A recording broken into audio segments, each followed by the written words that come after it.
Hello everyone! Welcome to the Enthu English podcast.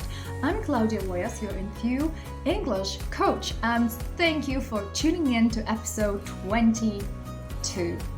Today, I wanted to throw out this question to you all. Are you focusing on intentionally collecting chunks as you continue mastering your communication skills in English? I hope you are. I cannot overstate how essential disciplined intentionality about learning is. Let me say it again. Disciplined intentionality. Hand on heart, seriously, based on my own experience, I know it can go a long way towards increasing your overall fluency when it comes to speaking English. I know it from my own experience because I've been there as a learner of English. And I am aware, I totally get it. It's easy to get caught up in the maze, like this labyrinth of all the various expressions, phrasal verbs, idioms and collocations, the stuff of the English language that can make you freak out many times along the way. So there's no wonder you scratch your head every time you come across a dense text. More often than not, I hear from you, there's so much to choose from that I'm lost. Of course, I get you. We're bombarded with endless options from all directions. The result is what we call choice overload.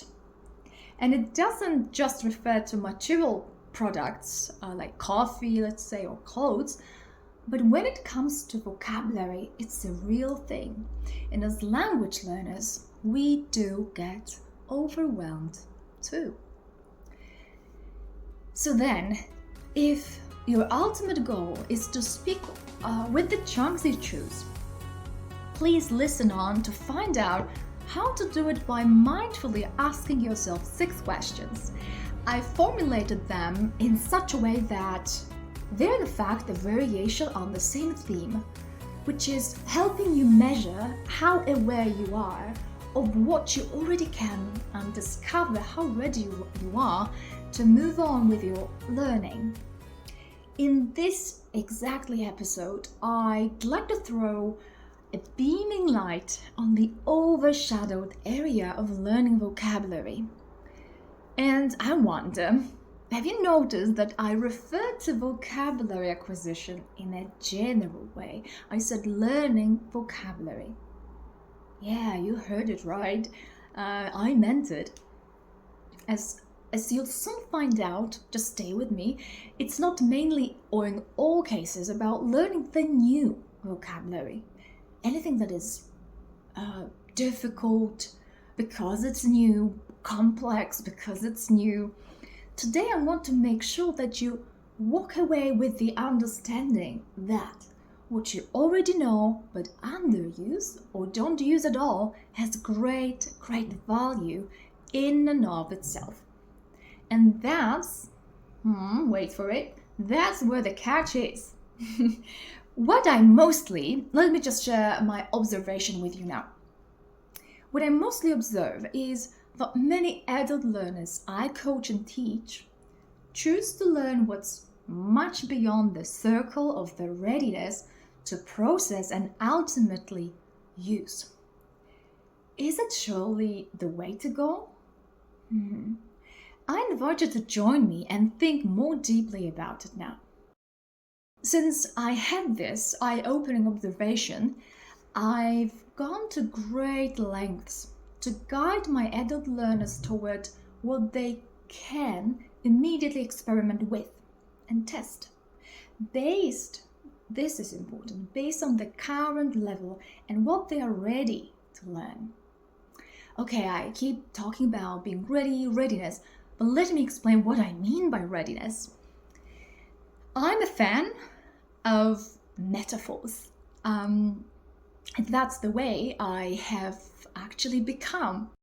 So I use the metaphor of a circle to illustrate that whatever you put within the limits of the circle represents your readiness to learn.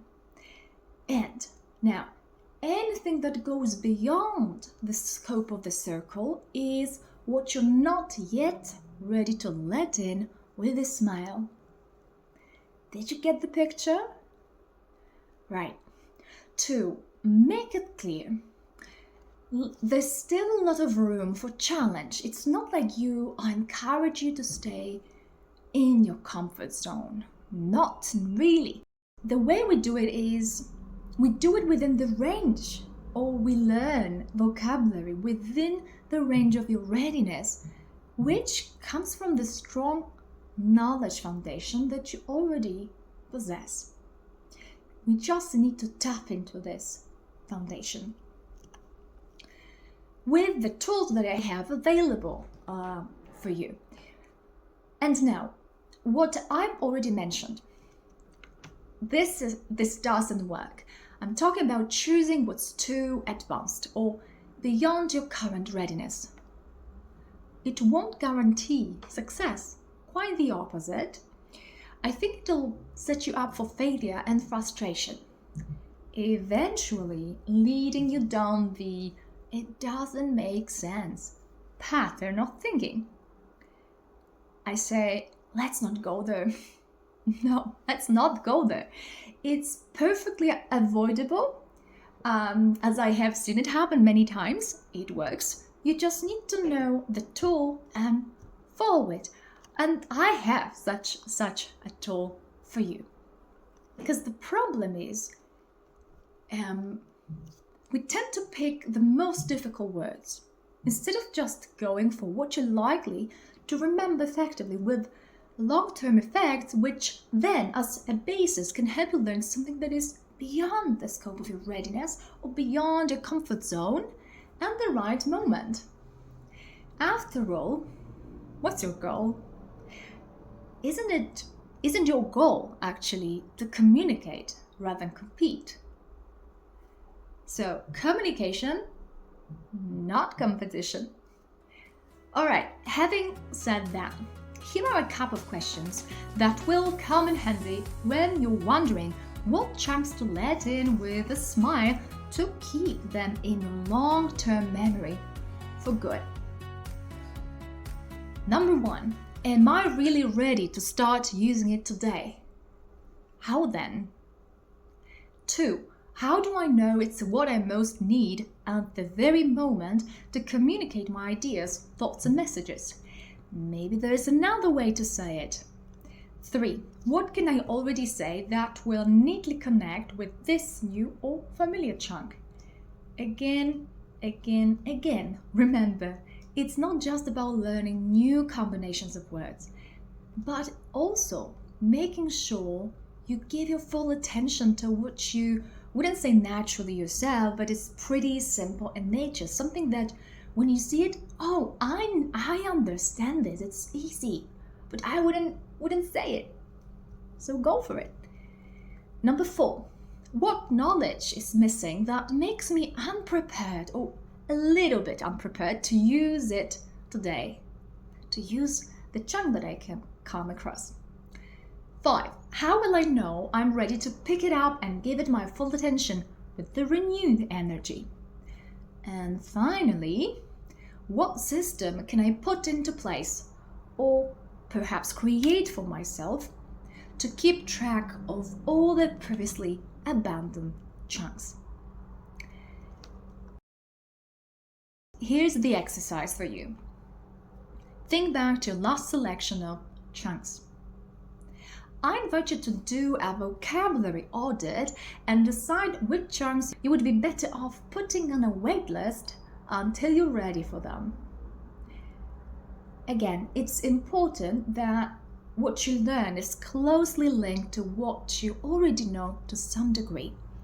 Identify then what's next to learn to bridge that gap and become ready to let another chunk into your vigorously growing vocabulary. And I'm always here to support you in that learning process. Since it's a well-structured process, tried and tested. You can trust it will make your learning effective and enjoyable. Let us recap the ideas from today's episode into questions. So from 6 to 2. What will take your fluency to the next level?